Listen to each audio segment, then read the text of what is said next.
പ്രിയപ്പെട്ടവരെ, എല്ലാവർക്കും ഈശ്വര കൃപാകടാശം ഉണ്ടാകട്ടെ എന്ന പ്രാർത്ഥനയോടുകൂടെ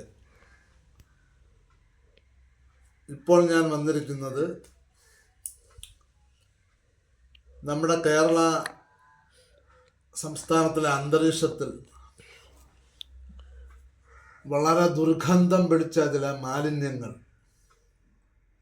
വിസർജിക്കുകയും പിന്നീട് ആ മാലിന്യങ്ങൾ സ്വയം വിഴുങ്ങുകയും ചെയ്യുന്ന ചില സംഭവങ്ങൾ നാട്ടിൽ നടക്കുന്നുണ്ട്. അതിൽ പ്രധാനപ്പെട്ട ഒരു വ്യക്തിയാണ് നമ്മളെ PC ജോർജ്. പക്ഷേ ഇപ്പോൾ അദ്ദേഹം 3-4-6 മാസം കൊണ്ട് അദ്ദേഹത്തിൻ്റെ വിസർജ്യങ്ങളൊന്നും കേരള സമൂഹത്തിന് അനുഭവിക്കേണ്ടി വരുന്നില്ല. എന്നാൽ നിരന്തരം ഒരു കള്ള് കോൺട്രാക്ടർ, അബ്കാരി കോൺട്രാക്ടർ, അതായത് നമ്പർ 1 ക്രിമിനലാണ്. 127ഓളം കേസുകളുണ്ട് എന്ന് ഈഴവ സമുദായങ്ങൾ തന്നെ, അവരുടെ പ്രധാനപ്പെട്ട നേതാക്കൾ തന്നെ പറയുന്നു. 127 പരം കേസുകളാണ്, പരാതിയല്ലേ, കേസുകൾ. 127 പരം കേസുകൾ എന്ന് പറയുമ്പോൾ 5-6 ക്രിമിനൽ കേസുണ്ടെങ്കിൽ അദ്ദേഹത്തെ കളക്ടറെ പ്രത്യേക അധികാരത്തോടുകൂടി അറസ്റ്റ് ചെയ്ത് മറ്റു ചില സ്റ്റേറ്റിലോട്ട് നാട് കടത്താൻ ഉള്ള നിയമം നമ്മളെ ഗുണ്ട ആക്ട് പ്രകാരമുണ്ട്. നിർഭാഗ്യവശാൽ ഇത്രയും വലിയ ക്രിമിനലായിട്ടുള്ള, അതായത് കേരള സർക്കാരിൻ്റെ ഖജനാവിൽ നിന്നും 16-17 കോടി രൂപ 3 രൂപ പലിശയ്ക്ക് എടുത്തിട്ട് അവ ഈഴവ സമൂഹത്തിൻ്റെ ഉദ്ധാരണത്തിന് വേണ്ടി, പുനരുദ്ധാരണത്തിന് വേണ്ടി സ്ത്രീകൾക്ക് എന്നും പറഞ്ഞ് 3% സർക്കാർ കൊടുത്ത പണം വളരെ സിസ്റ്റമാറ്റിക്കായിട്ട്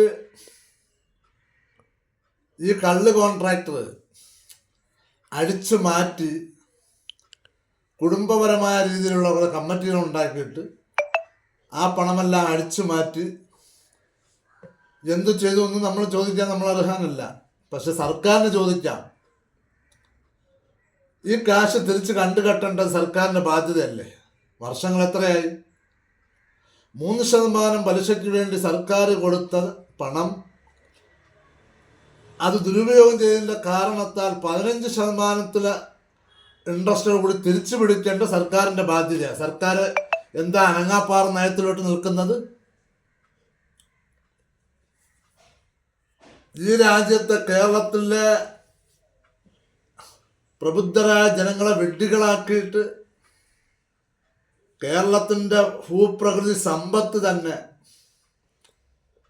കേരളത്തിൻ്റെ പല ജില്ലകളിലും പലരുടെയും സഹായത്താൽ ഈഴവ സമുദായത്തിൽ നിന്ന് എഴുതി മേടിച്ചിട്ടുണ്ട്. അതിൽ 90 ലക്ഷം ഈഴവ സമുദായമുള്ള കേരളത്തിൽ 120 ലക്ഷത്തിൽ പരം മുസ്ലിമീങ്ങളുണ്ട്. നമ്മുടെ പൊതുഖജനാവിലെ പൊതുസമ്പത്തിൻ്റെ ഭൂമി 1 സെന്റ് എങ്കിലും മുസ്ലിം സമുദായത്തിലെ വർഷിപ്പിന് വേണ്ടിയോ മദ്രസകൾക്ക് വേണ്ടിയോ നമ്മളെ സർക്കാർ കൊടുത്തിട്ടില്ല. പക്ഷേ സർക്കാർ തരാൻ തീരുമാനിച്ചാലും അത് നമുക്ക് ആവശ്യമില്ല. കാരണം നമ്മളുടെ വിശ്വാസപ്രകാരം പൊതുജനങ്ങൾ കഷ്ടപ്പെട്ടുണ്ടാക്കിയ സമ്പത്ത് നമുക്ക് വിട്ടുതരുന്നതിൽ മാത്രമേ നമ്മൾ എന്ത് ചെയ്യാൻ പാടുള്ളൂ.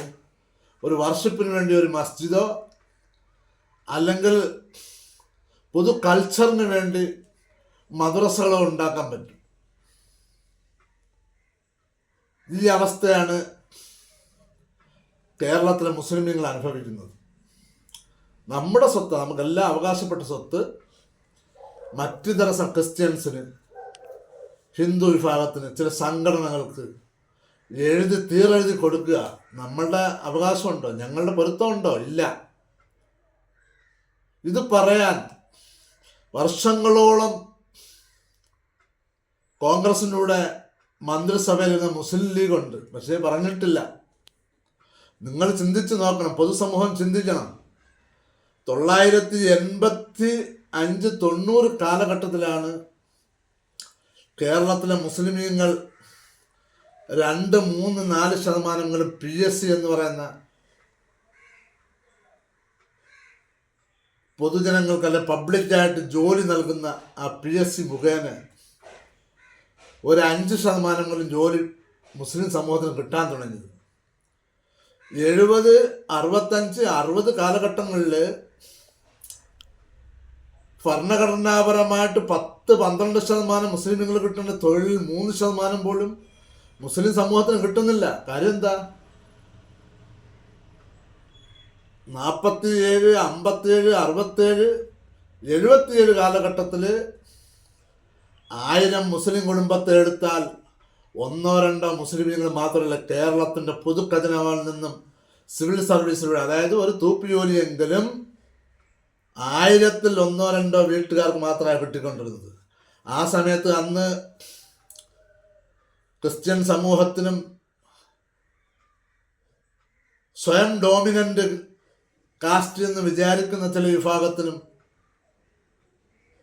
25-30% PSCയുടെ മറികടന്ന് ഇത്രയും ജോലി കിട്ടി അവർ പുരോഗതിയിൽ വന്നു. പക്ഷെ മുസ്ലിം സമൂഹം 85 കാലഘട്ടത്തിന് ശേഷമാണ് വിദേശത്തൊക്കെ പോയി കുറച്ച് ഗ്രിപ്പായി കേരളത്തിൻ്റെ വടക്കേറ്റം കാസർഗോഡ് മുതൽ കന്യാകുമാരി വരെയുള്ള മുസ്ലിം സമൂഹം അവിടെയൊക്കെ പോയി അറബി വീട്ടിലും ചില കടകളിലൊക്കെ പാത്രങ്ങളും ഗ്ലാസ്സുകളും കഴുകി അവരയക്കുന്ന പണം കൊണ്ട് അവരുടെ വീട്ടിലെ കുട്ടികളെ പഠിപ്പിച്ചു. അവർക്കന്ന് ആഹാരമില്ലായിരുന്നു. 3 നേരം ചെറിയ രീതിയിൽ ആയി വന്നതിന് ശേഷമാണ് അവരുടെ തലച്ചോറിൽ അധ്യാപകർ പഠിപ്പിക്കുന്നത് എന്താണെന്ന് മനസ്സിലാകാൻ തുടങ്ങിയത്. ആ കാലഘട്ടത്തിൽ PSCയുടെ ഒരു ലിസ്റ്റ് വന്നാൽ മെയിൻ ലിസ്റ്റിൽ വരുന്ന മൊത്തം പേരും ക്രിസ്ത്യൻ സമൂഹത്തിലും ബ്രാഹ്മൺ സമൂഹത്തിലും നായർ സമൂഹത്തിലും പെട്ടവരാണ്. അവരെ മൊത്തം എടുത്തിട്ട് പിന്നീട് സംവരണത്തിലോട്ട് പോകും.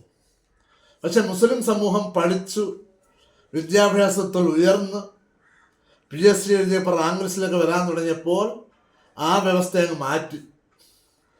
അപ്പം ആദ്യത്തെ മെയിൻ ലിസ്റ്റിൽ മുസ്ലിമുകൾ വരാൻ തുടങ്ങിയപ്പോൾ അവരെ എടുക്കുന്ന സംവരണത്തിലൂടെയാണ്. ഇപ്പോഴും 12% സംവരണം നമുക്ക് കിട്ടാനുള്ളത് 9-10% താഴെയാണ്. 14% വീരവാസനുണ്ട്, അവർക്കും 13 മേളിൽ കിട്ടുന്നുണ്ട്, 14 കംപ്ലീറ്റ് ആയിട്ടില്ല. പക്ഷേ സംവരണമില്ലാത്ത നായർ, ബ്രാഹ്മിൻസ്, ക്രിസ്ത്യൻസ് ഒക്കെ 25-30% മേലിൽ പ്രാതിനിധ്യം അവർക്കുണ്ട്. പക്ഷേ മുസ്ലിം ലീഗ് എന്ന് പറയുന്ന ഒരു ഭരണ പാർട്ടി ഇത്രയും വർഷങ്ങളോളം ഇരുന്നിട്ട് പോലും ഒരു ഇതിഹാസമായ പാർട്ടിയാണ് മുസ്ലിം ലീഗ്.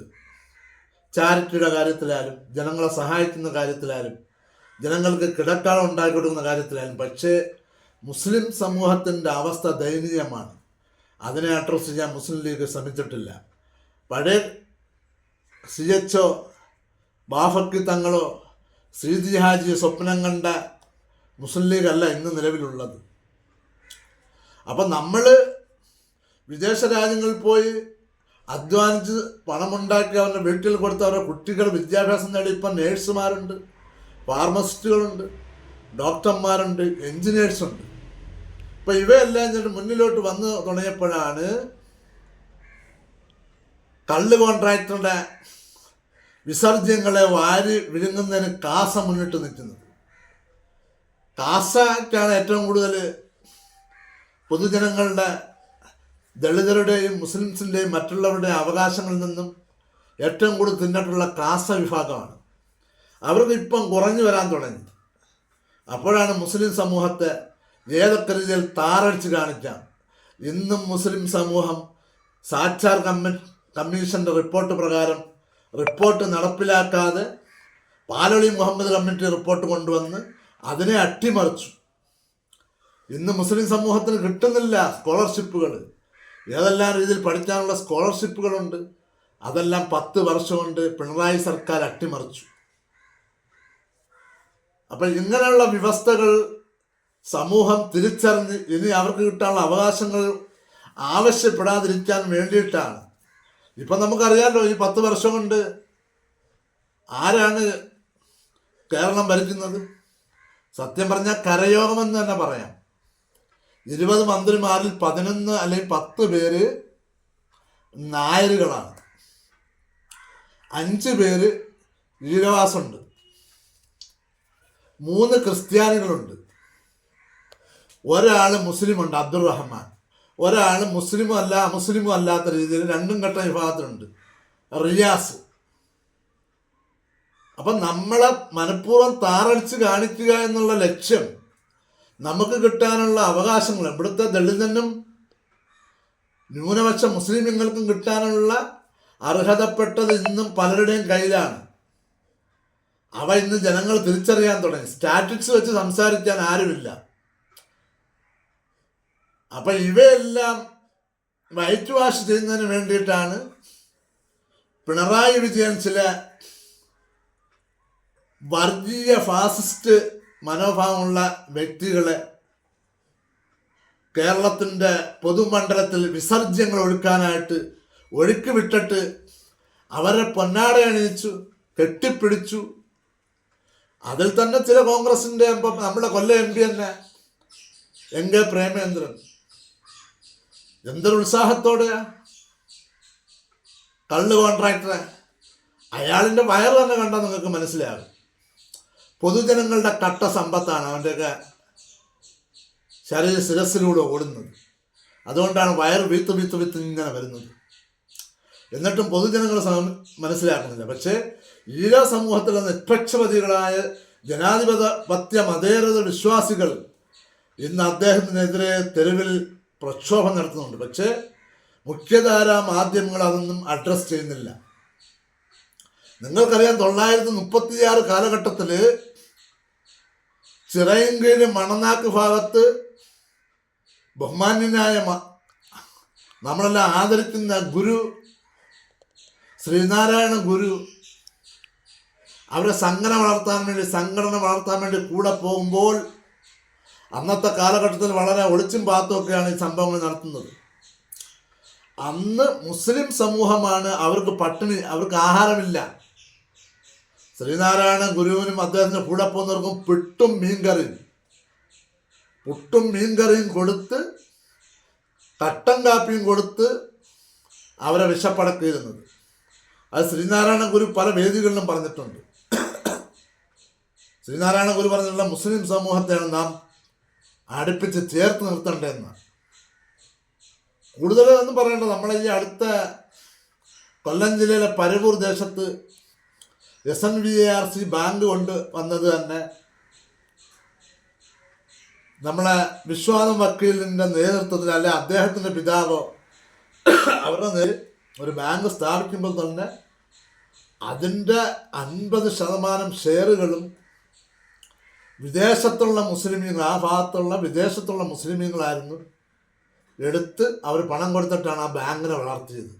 അവർക്ക് ഷെയറിൽ നിന്നും ഒരു വരുമാനം കൊടുത്തിരുന്നുണ്ട്, അതിൻ്റെ ലാഭത്തിൽ നിന്ന്.